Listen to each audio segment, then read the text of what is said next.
오늘은 전 세계의 레코딩 스튜디오에서 사용하고 있는 모니터링 시스템인 다이렉트 모니터에 대해 확실히 짚어보도록 하자.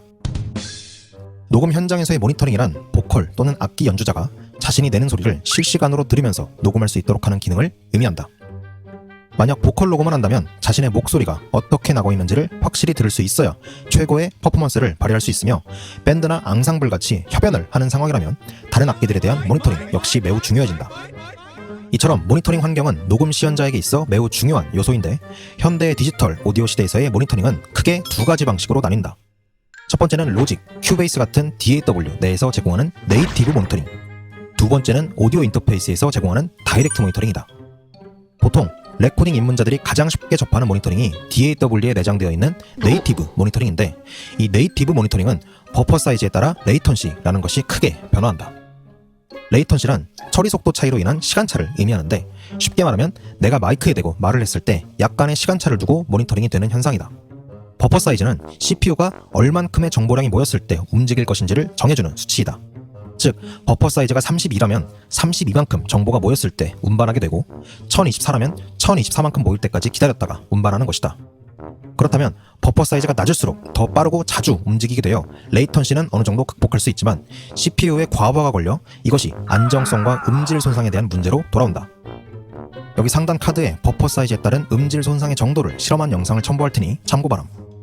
또한 만약에 네이티브 모니터링을 사용하면서 플러그인까지 걸어 쓴다면 버퍼 사이즈와 별개로 플러그인 레이턴시가 쌓이게 되는데, 이 플러그인 레이턴시는 버퍼 사이즈를 낮추는 것으로는 사라지지 않는다. 결국 우리는 버퍼 사이즈를 낮추는 방법으로 레이턴시를 해결해서는 안 된다는 것이다. DAW에서 녹음할 때 버퍼 사이즈는 항상 최대값으로 고정하고, 레이턴시는 다른 방법으로 극복해야 하는데, 이에 대한 방안이 바로 다이렉트 모니터이다. 옛날에는 오로지 프로툴즈와 아비드사의 하드웨어 조합을 써야만 다이렉트 모니터를 가능하게 했지만, 요즘엔 오히려 다이렉트 모니터 기능이 없는 오인패를 찾기가 더 힘들 만큼 많이 보급되어 있다. 이 다이렉트 모니터는 CPU를 거치지 않고 오인패 자체적으로 신호를 처리하면서 1ms 미만의 니어 제로 레이턴시 모니터링을 가능하게 한다. 다이렉트 모니터의 작동 방식은 스칼렛처럼 버튼식으로 작동하는 오인패도 있고, M오디오처럼 노브를 돌려서 작동시키는 오인패도 있다. 하지만 뭐니 해도 DSP라고 하는 소프트웨어를 통해 모니터링을 컨트롤하는 것이 가장 좋은 방법이다.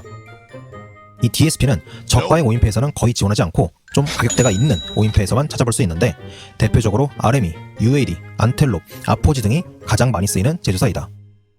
이 DSP에서는 단순히 모니터링에 대한 온오프 뿐만 아니라 스피커, 헤드폰 등 여러 개의 출력 채널에 모니터링 값을 다르게 먹을 수도 있는 등 매우 자유롭고 편리한 모니터링 시스템을 제공한다.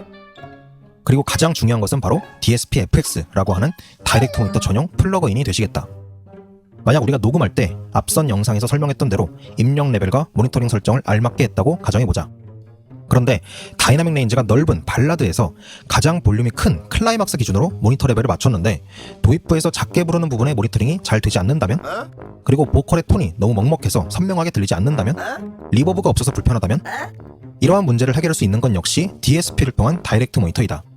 RME, UAD, 안텔롭, 아포지 등의 오인패는 이 모니터링 채널에 플러그인을 걸어서 사용할 수 있는데, 이 말인즉슨 믹싱된 사운드를 실시간으로 들으며 모니터링을 할 수 있다는 뜻이 된다.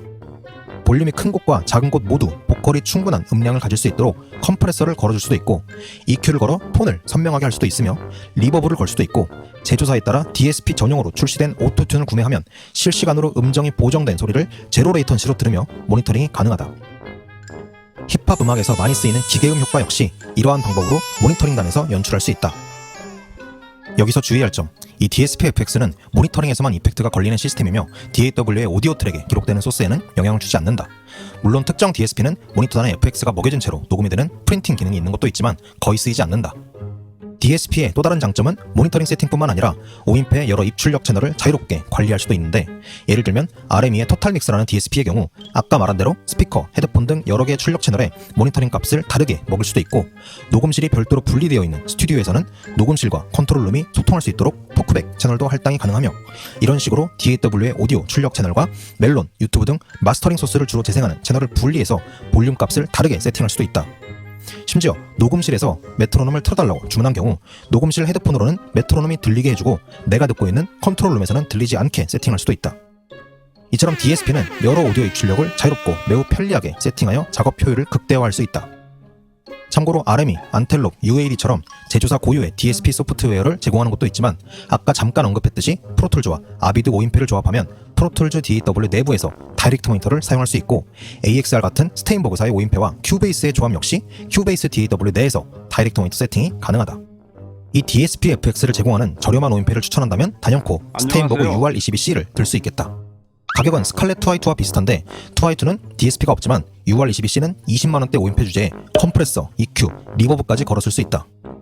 물론 프리앰프의 스펙이 2i2보다 조금 딸리지만 뭐 어차피 저가의 오인페 프리가 다 거기서 거기라고 보면 DSP FX가 있는 UR22C의 승리라고 볼 수 있겠다. 더군다나 큐베이스 유저라면 스테인버그 오인페라 매우 궁합이 좋으니 개추.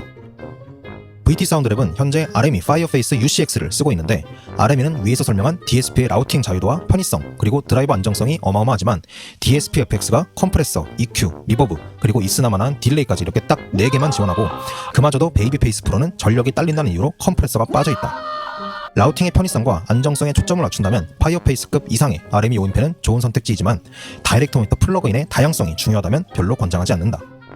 오인페에 돈 좀 써볼까 하는 분들에게 추천할 만한 오인페는 단연코 안텔롭의 젠 시리즈가 되겠다. 안텔롭의 DSP에는 LA2A, 1176, 풀텍 EQ 등 각종 아날로그 복각 플러그인 등 입맛에 맞는 플러그인들을 구매하여 원하는 대로 끼워 넣을 수 있고 이 중에는 안타레스의 오토튠도 포함되어 있다. 그리고 안텔롭 젠 시리즈는 제품 구매 시 DSP 플러그인 다수를 무료로 증정하는 이벤트를 굉장히 자주 하고 있으니 시기만 잘 맞추면 UAD보다 DSP 플러그인 값을 많이 아낄 수도 있다. 지금까지 다이렉트 모니터를 써야 하는 이유와 그 특장점에 대해 알아보았다. 녹음 현장뿐만 아니라 라이브 공연 현장에서 많이 쓰이는 디지털 콘솔 역시 이러한 DSP 칩셋 기술로 만들어졌으며 라이브 현장에서 믹스하는 기술 역시도 다이렉트 모니터 믹스와 같은 원리이다.